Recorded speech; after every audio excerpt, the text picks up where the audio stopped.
A secret ritual in a small apartment, the sizzle of oil and the smell of fried chicken. Naomi is the cook, and his unexpected regular guest is the girl every guy at school is too terrified to talk to. He looks up from the stove asking, "Karage chicken for dinner tonight?" And she answers with a simple, soft, correct. They sit together, steam rising from their bowls in the kind of comfortable silence you only find with family. Yui notices him staring and tilts her head. The cold princess from school is nowhere to be found. She brings her hands together, a small smile playing on her lips, before she delivers the command, "Let's eat." It's a new rhythm for them both, a quiet sanctuary built while the cherry blossoms bloom outside. 2 neighbors, 1 secret, and a very full dinner table. 7 a.m. hits like a physical blow. The alarm screams, the covers are tossed, and the cold water hits his face with a splash that forces his brain to engage. Naomi stares into the bathroom mirror, tracking the subtle ways he's changed since he started this solo life. He's grown up at least a little bit. Living alone in a high-security 1LDK isn't just about the freedom. It's a constant reminder of his parents' support and the weight of being responsible for himself. He finishes his breakfast with a prayer of thanks, the apartment echoing with the quiet clink of his tray. He steps out onto the balcony, and the spring air catches in his chest. The cherry blossoms are in full riotous bloom, a pink haze that fills the view. But then, through the rustle of the petals, he hears it, a clear, quiet melody drifting on the wind. He leans over the railing, breath hitching as he spots his neighbor. Her hair flows like silk in the breeze, and she's singing to the sky, her voice a pure, resonant thread of sound that makes the rest of the world vanish. She looks like a vision, entirely unaware of the boy staring from 3 feet away. There is a joy in her expression that's almost painful to watch, a raw, honest happiness that turns the simple morning into something sacred. She's not a classmate or a roomer here, she's just a girl in love with the song.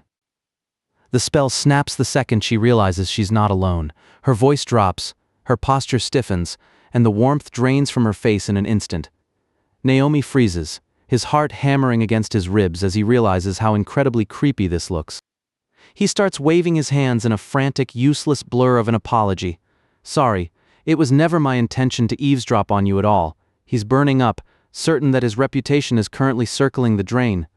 "In this situation, don't I look just like a suspicious person?" She doesn't yell. She doesn't even look angry. She just offers a clipped, icy apology and vanishes back inside, the door clicking shut with finality. Naomi slumps against the railing, his head thumping against the cool metal. Then, he glances at his clock. 8:02. "Oh shit, I should go too." He's barely through the school gates when a familiar voice cuts through the morning chatter. It's Katagiri Kasumi, his homeroom teacher, and she's waving at him like he's 5 years old. "Morning, Nachen," she yells, completely ignoring the formal and reserved greeting he offers her. She's his cousin as well as his teacher, which means she feels entitled to comment on how much he's filled out his uniform since last year. Naomi just sighs, his face a mask of, "I'm done with this," as she beams at him. She's the reason he's even allowed to live alone, but that doesn't make the teasing any easier to stomach. Kasumi leans in, her eyes softening as she tells him he looks a little more like an adult.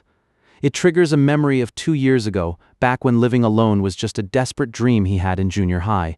His mother had been blunt, "Sure, but only if you get a scholarship." He worked his tail off, hit the grades, and secured the scholarship, but his parents still hesitated. It was Kasumi who stepped into the line of fire, getting angry on his behalf and forcing them to keep their end of the deal. She fought for his independence when he couldn't. That's why he can't ever truly stay mad at her, even when she's being a total pain. She gave him the life he has now. He watches her walk ahead, a small, grateful smile hidden from her view.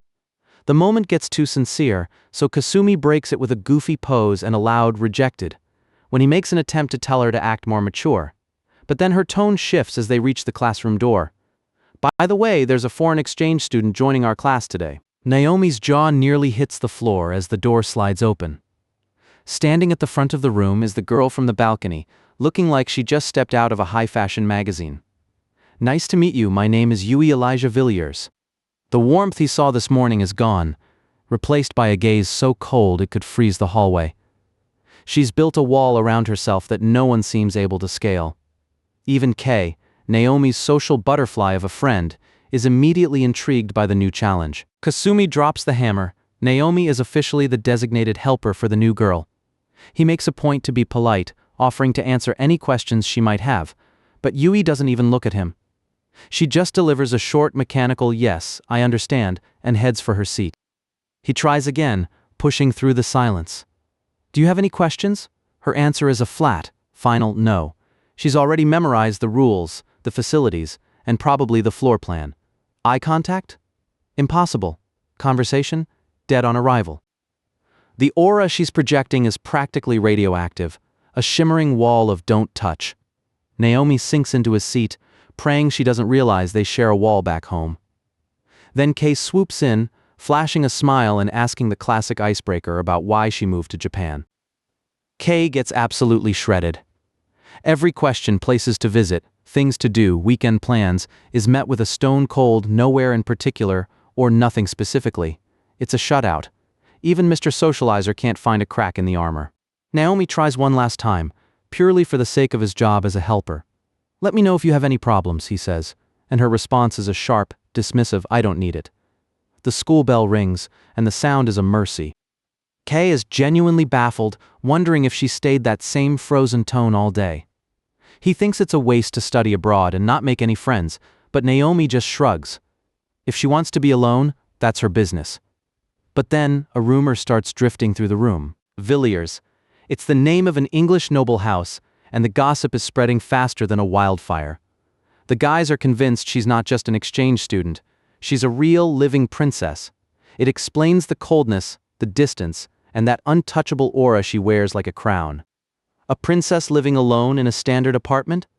Naomi can't wrap his head around it. Usually someone like that would have a host family or a battalion of servants. But he remembers the moving van from yesterday. There were no maids, just boxes. He knows how hard it is to adjust, even when your parents are only a train ride away. To do it in a foreign country, completely solo, it's a heavy weight to carry. But if she won't ask for help, there's nothing he can do but watch from the side. Kei laughs it off, shifting the mood by inviting Naomi to visit his family's business, a nightclub. It's technically an illegal job for a student, but Kei doesn't seem to care. Naomi just waves him off with a dry, "I'll think about it when I can drink." After school, Naomi heads to Tosei Academy's church. It's a place of history and quiet, and for Naomi, it's a source of income. He's the assistant organist here, a job that allows him to keep his scholarship while paying the bills. He practices until his fingers ache, the grand pipes echoing his every thought. It's the only time he feels truly in control. But as the last note fades, the church doors creak open, and the silence is broken. He turns around and finds her standing in the doorway, a stark silhouette against the light. The Ice Queen is back in the real world. She looks at him, her voice hesitant for the first time. "Katagiri-san?" It turns out Kasumi, his meddling cousin, sent her here. The church needs help, and apparently so does the princess. Naomi hands her the application form, telling her she can fold it in half if she's worried about her personal info being seen.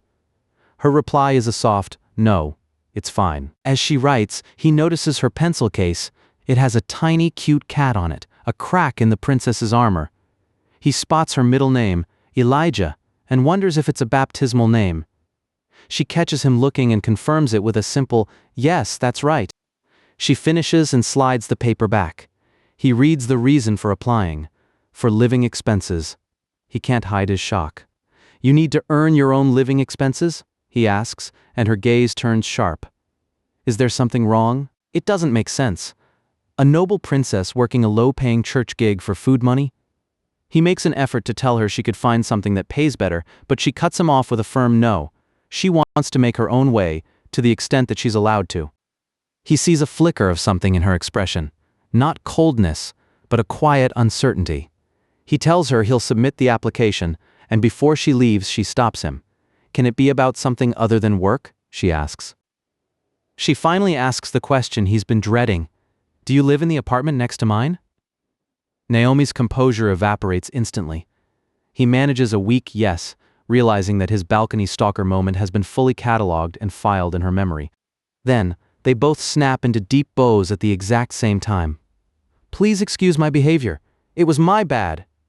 They're both terrified of having offended the other. their voices echoing in the empty church in a perfect, awkward harmony. She's worried that her singing was an unpleasant noise for a neighbor to hear. Naomi can't believe his ears. He tells her that he was the one who eavesdropped, so if anything, they're in the same boat. The industrial-grade coldness is starting to show its first leaks. He calls her back as she's turning to leave. He needs to set the record straight before she disappears into her shell again. It wasn't an unpleasant song, he says, his voice steady. I just wanted to make that clear. She grips her bag, her knuckles white. What do you mean by that? He asks. He tells her the truth, that as an organist, he's heard many people sing, but her voice was different. Your singing voice was beautiful. The effect is instantaneous. The color floods her face, a deep, burning red that spreads all the way to her ears. The princess is gone, and in her place is a girl who's clearly never been told her heart was beautiful. Thank you very much, she whispers, unable to look him in the eye. Naomi can't help but giggle. She's surprisingly cute when she's being honest, and the sight of the Ice Queen melting into a puddle of embarrassment is more than he can handle. She glares at him, but there's no heat in it anymore. He tells her to come back early next week so he can explain the job properly. She agrees, her voice still a little shaky as she heads for the exit, but before the door closes she stops and turns around one last time. She gives him a smile so radiant it feels like the sun just came out inside the church. It's the same joy he saw on the balcony, but this time it's directed right at him. Your organ play was also beautiful, she shouts, her voice ringing with genuine warmth. She adds a single final word. Very. It hits him like a physical weight, leaving him breathless and red-faced in the middle of the aisle. The princess has weapons he didn't even know existed. He just stands there, the echoes of her voice and that blinding smile lingering in the air. For a moment, the assistant organist and the noble exchange student were just two neighbors who liked each other's music. She's gone before he can even think of a comeback. He's left alone with his thoughts and a very fast heart rate. What an inscrutable princess you are, he mutters, turning back to the organ to try and play off the sudden heat in his cheeks. But when he sees her again just a few hours later, the smile is buried. She wears that wicked, deterrent expression once more, the mask that keeps the world at bay. Naomi realizes he's the only person who knows what's behind it. And that secret? It's just getting started. The fluorescent lights of the supermarket are the last place you'd expect to find a noble exchange student. Naomi just finished organ practice, and there she is, Yui Elijah Villiers, staring down a half-priced bento like it's a riddle she can't solve. The ice queen of the classroom is currently caught in the gravity of the discount section. He tries to make it look like a coincidence, but her guard is up instantly. She's quick to clarify that she certainly didn't follow you here. She's actually just genuinely baffled by the sticker. To a girl from English nobility, the concept of a price tag losing half its value just because the sun went down is practically magic. It's her first time even hearing the word hangaku. Naomi explains the system, selling it off cheap to reduce loss, and she treats it like a masterclass in economics. She mumbles the word under her breath, eyes wide, before admitting, Hangaku bento is such a useful system. Naomi watches her, the gears turning in his head. If she's really an aristocratic princess, how did she end up living alone and hunting for bargains in Japan?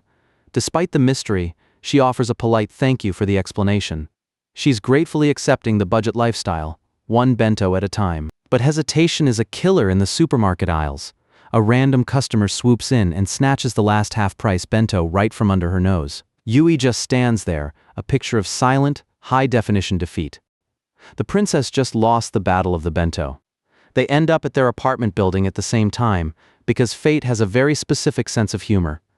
Naomi offers a weak yo, and she responds with a stiff Katagiri-san. The school day distance is trying to reassert itself, but they're both carrying groceries.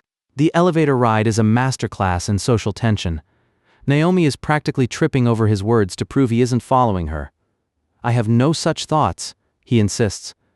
They go to the same school and live in the same building. Statistically, they're going to bump into each other.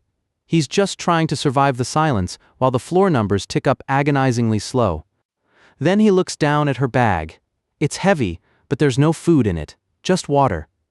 He remembers the bento she lost and the drugstore stop. If she doesn't eat now, she isn't eating at all tonight. The math in his head is coming up with a very hungry neighbor. He can't let it go.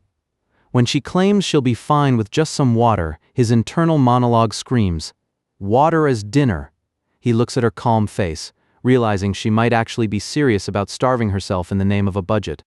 He starts listing off every possibility. Did she forget to exchange her currency? Is she sick? She brushes him off, claiming she has enough money but just doesn't want to spend it. She's stubborn, adjusting to a time difference and a lifestyle she clearly wasn't built for. Her expression hardens into something more than just coldness. It's pride.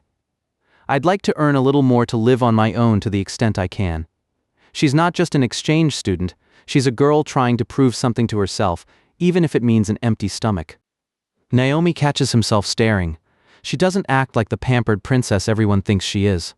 Studying alone in a foreign country, separated from her family, and refusing to use their money, he can feel her strong will. He asks her to wait a moment and disappears into his apartment. He's got an idea, and it involves his fridge. He returns with bags of his own leftovers, nikujaga and minestrone. He presents it as a way for her to hold out until tomorrow. She looks at the bags like they're unexploded ordnance. When he asks if she has a microwave or a pan, she just stares blankly and asks, "No, what is this?" He tries to brush it off as just meddling. He warns her not to expect much, claiming it might not suit a princess's palate. Yui grips the bags tight, her hands trembling slightly as she tries to find a reason to reject a kindness she clearly needs. She's stuck in that noble loop of not wanting to cause problems. He points out that she only missed the bento because he talked to her, so it's practically his fault anyway. She stands there, small and conflicted, clutching the plastic bag like a lifeline. "I don't want to cause problems for anyone, so..." Naomi gives her a look that's far too mature for a high school student. He assures her she has nothing to apologize for. It's the kind of thing a mature person would say, and it leaves Yui completely stunned. The ice queen is starting to melt at the edges. He doesn't stop there. He explains that seeing a neighbor struggling with hunger is something he can't ignore. "I know it very well, because I was once the same." He's not just being nice, he's recognizing a mirror image of his own struggle for independence. He admits he was stubborn last year, causing trouble for everyone until he learned to accept help. We see a glimpse of Kasumi, his teacher and cousin, forcing a meal on him. He's pleading with Yui now, not as a stranger, but as someone who survived his own pride. "Please accept my selfish meddling." And then he delivers the knockout blow to her defenses. "I don't dislike people who give it their all." Yui's eyes go wide, her cheeks flushing a deep red. In a world where everyone expects her to be perfect, Naomi just told her it's okay to struggle as long as she's trying. Suddenly realized he went full main character with the speech. Naomi beats a hasty retreat and shuts his door. He's cringing at his own preachiness, trying to convince himself he has no ulterior motives. But then ding dong. The doorbell rings. She didn't just leave. He opens the door to find her looking absolutely miserable. The problem isn't just the food, she has no electricity. "I wasn't aware of that," she mumbles, face bright red. She has a microwave, but it's just an expensive paperweight right now. Naomi's face says it all. This girl is truly helpless. There's no other choice. He invites her in for a proper hot meal. He sets down a plate of steaming food, offering her chopsticks or a fork. She's hesitant, sitting at his table while he offers a simple "let's eat." The school's ice princess is officially having dinner with the quiet assistant organist. Naomi starts digging in, but Yui just stares at her plate. He starts to panic. Maybe it's too common for her? Is she a picky eater? She looks like she's contemplating a sacred relic rather than a plate of karaage. He asks if there's something she can't eat, and she snaps out of it with a soft "ah no." He encourages her to eat while it's warm, admitting it's not a fancy dinner. She brings the chopsticks to her lips with agonizing slowness. "Let's eat," she whispers.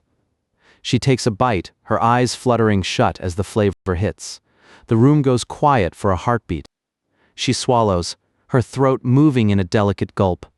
The steam from the rice rises between them. Naomi holds his breath, waiting for the verdict from the girl who grew up in English manners. Everything rests on a piece of fried chicken and some soy sauce. Then it happens. Her face softens into a look of pure, unadulterated joy. It's truly delicious. The mask is gone. The coldness is buried under a blush and a genuine, radiant smile that makes Naomi's heart skip 3 beats in a row. This is the real Yui. The ice has officially broken. She tries every side dish, each one bringing a fresh wave of wonder to her face. Naomi can't help but smirk. His cooking actually passed the princess test. They finish everything down to the last grain of rice, leaving the table clean and the atmosphere warm. He serves her some green tea, which she blows on delicately. When he moves to clean up, she insists on helping. He urges her to rest, but she's determined to be useful. She watches him at the sink, her eyes tracking his movements like she's studying for an exam. "Please allow me to help as well," she pleads. He suggests she can just stack the dishes, but she freezes. Wouldn't that cause stains on them? She's never washed a dish in her life. She's standing there holding a cup like it's made of thin ice, admitting she isn't used to this. Naomi's internal monologue just sighs. "As I thought, she's a princess." She starts apologizing again, but he cuts her off with a chuckle. He insists she doesn't have to apologize every time she learns something new. She peeks at him from behind her bangs, her pride warring with her embarrassment. Seeing her act like this makes him realize she's not intimidating at all. She's just lost. She's genuinely worried he's mad at her. He just smiles and says, "I think that you're really funny." To her, being funny in England would be mortifying, but here it's a compliment. He's taking the princess off her pedestal and treating her like a person, and she doesn't know what to do with that. Then he says the one word he shouldn't. "It was so cute. It made me laugh." Yui's brain practically short-circuits. "Cute," she echoes, her face going from 0 to supernova in a second. Naomi tries to walk it back, blaming it on her uptight aristocratic background, but the damage is done. She slinks over to the table and sits down, hiding her face in her tea. She's completely overwhelmed by the domesticity of the moment. Under her breath, barely audible, she mumbles the word back. Cute, the ice queen is officially out of commission. He hands her the leftovers to take home, but the power issue is still bugging him. She says she called the company, but the lights won't work. Naomi has a hunch. "Did you check the breaker?" Her blank expression is all the answer he needs. She's never even heard of a circuit breaker. He flips the switch, and the lights in her room flicker to life. She's bowing again, apologizing for her inconvenience, but he shuts it down.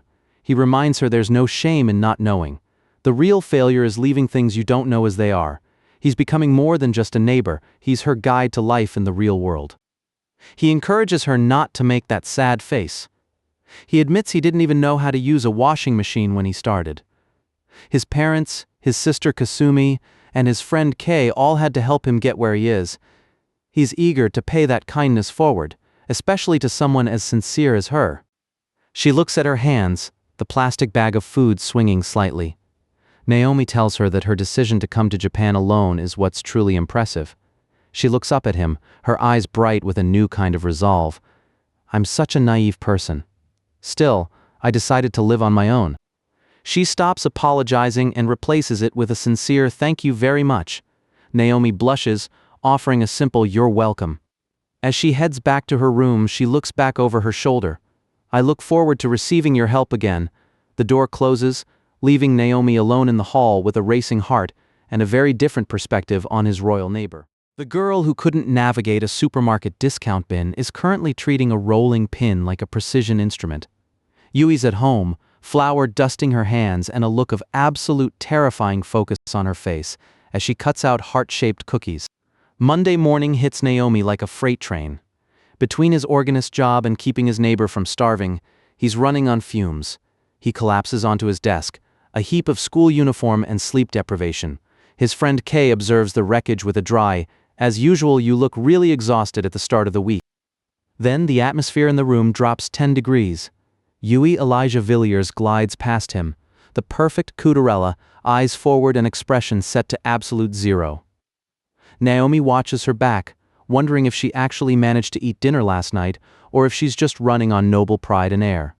But then, the mask slips. Just for a second. She catches his eye, and the ice cracks into a faint, flustered blush.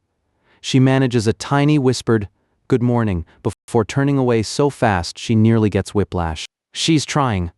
He can see her fingers twitching against her notebook, the internal battle to be more than a rumor. When she admits, "I think I'd like to try to change myself a little bit," Naomi can't help but offer a genuine smile. Yeah, good morning. The social experiment continues at lunch. The girls approach with trepidation, asking to eat together, and Yui doesn't bite their heads off. She's actually fitting in? Kay watches from the sidelines, stunned. Seems like Miss Villiers won't need a caretaker if she's doing well like that. The progress hits a brick wall the moment someone mentions singing. The suggestion of a karaoke trip turns the temperature back to sub-zero instantly. She delivers a no thank you so blunt it leaves the boys reeling. Some things are still strictly off limits. Later, Naomi finds himself in the office, discussing church duties and part-time permits. Yui's there too, standing stiff and formal. They're talking about the upcoming Easter service, a world of tradition that feels a lifetime away from the classroom chaos. The serious atmosphere is shattered when Kasumi, Naomi's cousin and resident whirlwind, pokes her head in. She spots her cousin and belts out a cheerful, "Nakan, are you here?" right in front of the world's most stoic transfer student. Yui stares, processing the fact that her teacher is Naomi's family. Kasumi doesn't help the cool factor, sighing that Nakan is really losing his cuteness every year. She turns to Yui with a wink, vouching for him. He may look unfriendly, but he's a surprisingly good guy. Kasumi isn't here for a family reunion, though. She's here to outsource her work. She points a finger and delivers the ultimatum. Help me carry the booklets we'll be handing out next Sunday. Naomi's quiet afternoon just became a logistics operation. He heads toward the school's church, arms weighted down by heavy paper bags. The sound of his own footsteps is the only thing in the hallway until he gets close to the heavy wooden doors. Then, he hears it. A melody drifting through the cracks in the door, pure and crystalline. It's a voice that stops him dead in his tracks. He reaches for the handle, his pulse thrumming. I've never heard anything like this. The empty church is filled with her. Yui stands alone in the light, her hand pressed to her chest, pouring her soul into a song that feels far too big for the room. The cold persona and the gossip have vanished, leaving only a girl who sounds like she's finally found a moment of peace. Naomi stands paralyzed by the door, the bags of booklets forgotten in his hands.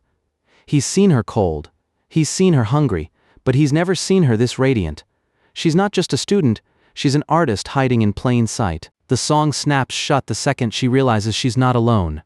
Yui's face goes from angelic to horrified in a heartbeat. Naomi fumbles, dropping the bags with a heavy thud. Ah, my bad. I didn't mean to eavesdrop. He tries to praise her, suggesting she join the choir, but her reaction is visceral. She looks down, her hair shielding her face from his gaze. The words are heavy with a history she hasn't shared yet. I can't sing. I don't have the courage to sing in front of people anymore. The silence that follows is thick with things they can't say. Yui finally moves, grabbing one of the bags to help him, her apology quiet and stiff. Naomi watches her walk away toward the office, his heart aching for the girl who lost her song. Everyone's got their own things going on. They finish the work in a tense, rhythmic silence, stacking booklets on the shelves. As Naomi prepares to head home, Yui stops him. Her voice is barely a whisper, trembling with nerves. Katagiri-san. She thrusts a small paper bag toward him with both hands, her head bowed. She explains it's a thank you for the meals he's made her, her face a bright shade of crimson. Here, it's just a small token, but... He takes the bag, the paper rustling in the quiet office. Inside are those heart-shaped cookies he saw her struggling with earlier. He looks from the sweets to her, stunned. Can I open this? She nods, her eyes fixed on the floor. She tells him about seeing the recipe at the supermarket, following his example to try making something herself. I thought it would be wrong to simply buy a gift in return. She stands there, gripping her ribbon, looking like she's waiting for a death sentence.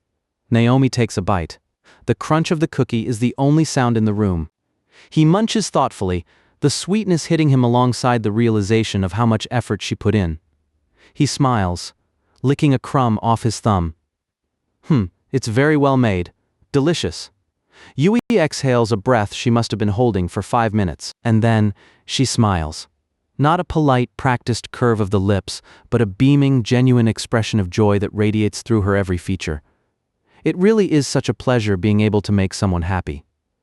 At this moment, she's not a princess or an ice queen, just a girl who finally got something right. Naomi's heart does a frantic somersault in his chest. He chokes on a crumb, coughing as the reality of her beauty hits him full force. Well, this is very well made.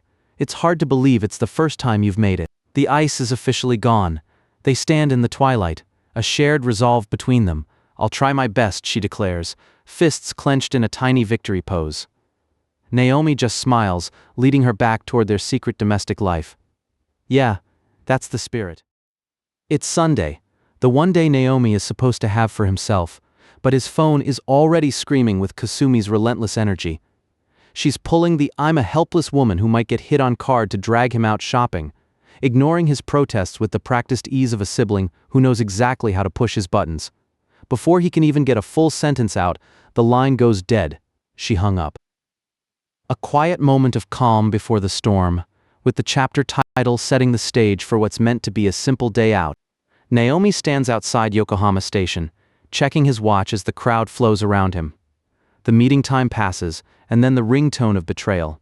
Kasumi's voice is a frantic blur of apologies and paperwork, claiming a sudden influx of forms she has to submit by tomorrow.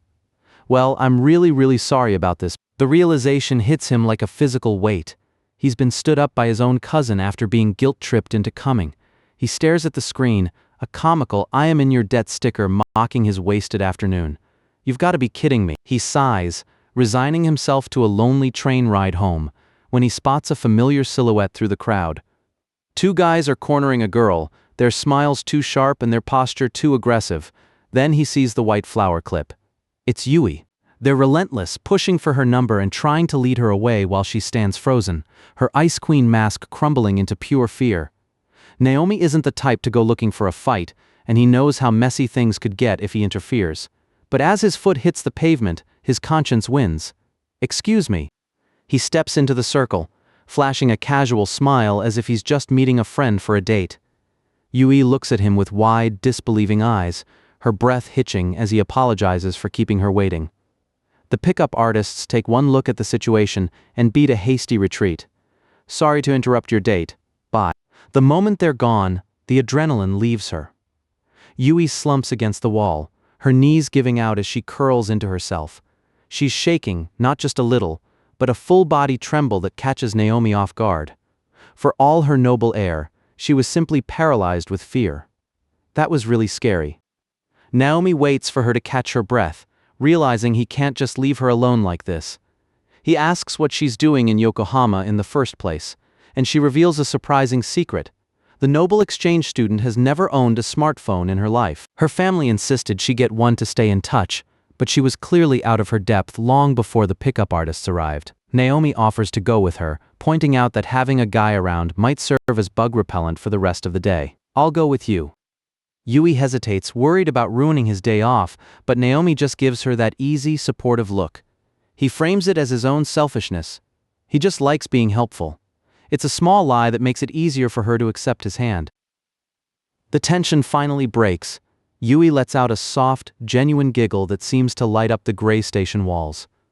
For a second, the noble facade is completely gone, replaced by a girl who's just happy to not be alone anymore.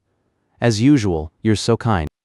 She looks up at him, her face flushed, and her eyes sparkling with a mix of relief and bashful hope. The request is simple, but it feels like a turning point in the silent contract between them. Would you like to accompany me to buy my smartphone? At the mobile shop, things go downhill fast. The clerk starts rattling off specs about 4K compatibility and water resistance, and Yui looks like her brain is about to short circuit. Every word sounds like an alien language. Kishu, what is Kishu? Naomi steps in to save her again, suggesting she just get the same model he uses so he can teach her how it works. The transformation is instant. Yui's entire face brightens as she points to the counter with sudden, adorable confidence. I'll have the same one. Mission accomplished. As they walk out, Yui clutches the shopping bag like it's a sacred treasure. She's still blushing, her voice quiet as she admits she never would have made it through that alone. I couldn't have bought this if I was alone. Naomi looks over at the device. Even though she insisted on his model, she chose a soft, cute pink for the color. He thought it might be too different for her, but seeing her hold it, he realizes it actually suits her perfectly. She turns to him with a look of pure, unadulterated joy. It's not about the phone, it's the fact that she chose something for herself with his help. Naomi's heart does a familiar little jump at the sight of that smile. I'm very happy. Yui tries to describe her tech illiteracy using a stiff English idiom. It's casting pearls before swine. Naomi stares at her, blinking, until she explains it's the equivalent of giving a gold coin to a cat. She looks up at him, pleading for more guidance. Therefore, please teach me a lot of things. They sit down to set up the Appuri apps, and Naomi asks for her family's numbers to start the contact book. Yui begins frantically rustling through her bag, her eyes darting around as she realizes she's hit another hurdle. She left her physical address book at home. She looks devastated, but Naomi sees an opening. He suggests she can use his number to practice how the registration works. It's a small step, but a massive jump in their proximity. I'm gonna be the first one to be on her contacts. Yui looks up, holding the phone out like a peace offering. She asks for his number with such sincerity that Naomi can't help but feel a bit flustered. Naomi attempts to play it off, but the air between them is suddenly very heavy. He walks her through the icons, her fingers trembling slightly as she taps the screen. When the notification pops up, registration complete, and his name appears in her list, she looks like she's just conquered a mountain. I did it. In her excitement, Yui drops a verbal bombshell with a beaming smile. This makes Katagiri-san my first. Naomi's face turns an impossible shade of red as he scrambles to explain how that phrase might be interpreted a bit differently in Japan. That way of phrasing can create dangerous misunderstandings. Yui gets intense, demanding to know what's dangerous about it, but Naomi just sighs and tries to change the subject. They settle on being practice partners. Suddenly, he remembers his own logistics. He forgot to charge his IC card for the train. He has to bolt. They stand on the crowded platform as the hum of the city fades into the background. The playful bickering is gone. Yui stares at the tracks, her voice dropping to a low, vulnerable register that makes Naomi turn toward her. She admits she came to Japan because she wanted to change her life, to step out of the shadows. But she realizes now that without Naomi, she wouldn't even have had the chance to try. He starts to tell her she's overreacting, but she cuts him off. No. She looks him dead in the eye, the wind from an approaching train catching her hair. There's no ice left in her gaze, only a fierce, bashful gratitude that leaves him speechless. I do think that's the reason. She smiles, a real, radiant expression that makes everything else on the platform disappear. It's the face of someone who's finally found their footing in a world that used to be terrifying. Naomi is left blinking, his heart racing as he stammers out that he's glad he could be useful. The train arrives, pulling them apart for the day. But then a chime. His phone lights up with a message from a new contact. Thank you very much for today. One message. That's all it took to turn the school's most untouchable enigma into someone who can't stop staring at a glowing screen. Thank you very much for today. The words are formal, but the way Yui grips that phone, her first link to a world outside her shell, says everything her icy mask usually hides. She's finally connected. But peace in this neighborhood usually has a very short shelf life, and the quiet of the night is about to be shattered by a crisis even a smartphone can't solve. Midnight passes and Naomi is just about to call it a night when his peaceful apartment life gets a frantic wake-up call. A chime, a panic-stricken face on the intercom. And suddenly the school's most distant student is at his door, trembling and begging for help. This isn't the noble exchange student anymore. She's clutching her pajamas, her eyes wide and brimming with tears, as she lets out a desperate, guttural cry, "Please help me." The life or death emergency? A single cockroach. It's a domestic battlefield, and Yui is currently losing to a bug that she's convinced is judging her. That thing is looking at me? Entering a girl's room for the first time is usually a milestone in a romance manga, but Naomi's debut involves a can of pesticide and a sobbing princess hiding behind his back. The air smells like expensive perfume and pure, unadulterated fear. She's so far gone she started exorcising the pest in English, her hands locked onto Naomi's shirt, like he's the only solid ground left in the world. Away, foul thing, I'll not be able to sleep there if you touch it. 10 minutes, and one successful extermination later, the storm finally breaks. The adrenaline fades, leaving behind a very red-faced Yui who can't stop bowing. The cold aura has completely evaporated, replaced by the soft, rhythmic sniffles of a person who just needs a second to breathe. Naomi tries to keep his composure, but seeing her like this, clinging to her blanket in polka-dot pajamas, is a heavy blow to his own heart. Her reputation for being unapproachable doesn't survive contact with reality. She's just a girl in over her head. She tries to reclaim her dignity by playing host, her damp hair catching the light as she prepares tea. "I'll make you a cup of tea, so please sit down." Looking around, the room is a strange mix of high-brand luxury and complete domestic stagnation. The latest appliances are museum pieces, pristine and untouched, confirming what he suspected. She really is a princess living in a cage of expensive things. She admits she tried to cook, tried to be like him, but the flavor never came. Now, her kitchen is just a storage unit for half-priced bentos and convenience store ramen. It's a lonely, quiet kind of failure. He pours the tea and makes the jump. No more eating alone in silence for either of them. He frames it as logic, as math, but the invitation is pure heart. From now on, how about having dinner together with me in my apartment? She's terrified of becoming a nuisance, her mind immediately jumping to the weight she might put on him. But Naomi is ready with the defense, insisting it's just efficiency at work. That's why I suggested it would be mutually beneficial. He drops the business logic for a second. The real plus isn't the money or the time, it's the look on her face when she tastes something good. He saw her shine when she ate his cooking, and he isn't ready to let that light go out. She looks at him with an expression that could melt glass, whispering a realization that hits him harder than any insult ever could. "You're really kind, aren't you?" Naomi can't handle it. He tells himself it's just self-satisfaction, but his heart knows he's lying. For Yui, meeting him wasn't just a chance encounter. It was a rescue. She reflects on how many times she might have broken if he hadn't been the one to reach out. In this moment, the Ice Queen is gone. There's only a vulnerable soul who has finally found someone she can trust. And all Naomi can do is watch, realizing that he'd do almost anything just to keep seeing that smile. Then, the history lesson begins. She shares the secret behind her noble name. Born to a Japanese mother and an English father who was never in the picture. A childhood defined by a father who was a shadow and a mother who was everything. When her mother passed away at 6, the noble family in England didn't welcome a daughter, they accepted a problem. She was treated like a blot on a pristine lineage, a ghost in her own home. I was treated like a nuisance by the entire family. She learned to keep a low profile, to be invisible, until even that wasn't enough. Her sister finally sent her to Japan under the guise of studying, not for an education, but for her own survival. Naomi clenches his fists under the table, the weight of her loneliness settling on his shoulders. But Yui isn't asking for pity. She's looking for a path forward. But then I thought, this is certainly my chance to change. She looks him straight in the eyes, crediting his mundane kindness for her new spark of courage. I think that leaving home and meeting Katagiri-san is necessary to achieve that. She stands there, shedding the last of her noble pride to ask for the one thing she's never been allowed to have: support. Please help me until I'm capable of being independent. Naomi tells her to raise her head. He doesn't want her pleading, he wants her standing beside him. He offers a simpler, more powerful label for what they're doing.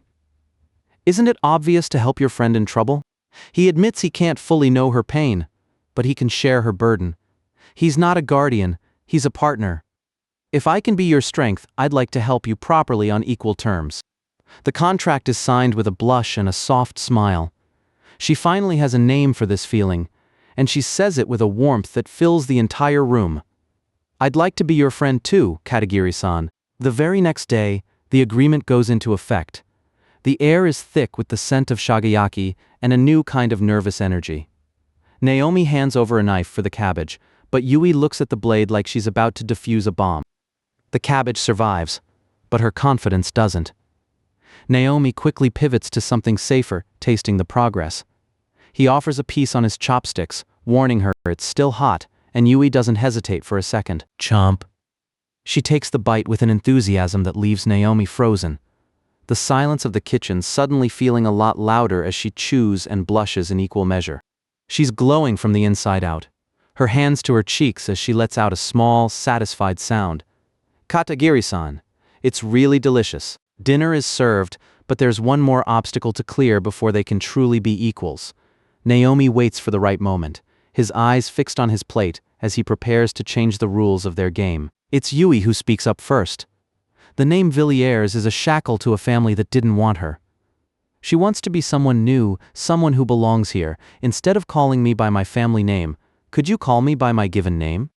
Naomi clears his throat, the word Yui feeling heavy and electric on his tongue. In return, he asks her to drop the formalities with him too. No more honorifics.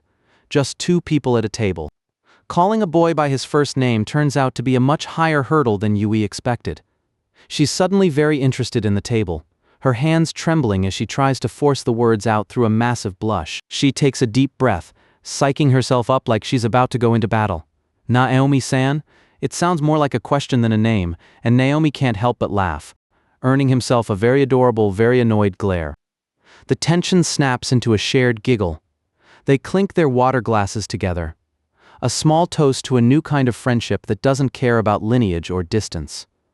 Please treat me well too, Naomi-san. While they're finding peace in a small Japanese apartment, the storm is brewing back in London. A blonde figure stares out at the rain, her phone a cold light in the dark. Can you get a ticket to Japan for tomorrow? The peace of their new life just got an expiration date. A reflection in the window, a world away from the warmth of the dinner table. The mystery of the sister is finally moving, and she's coming to see what her sister has found. Hey, Yui.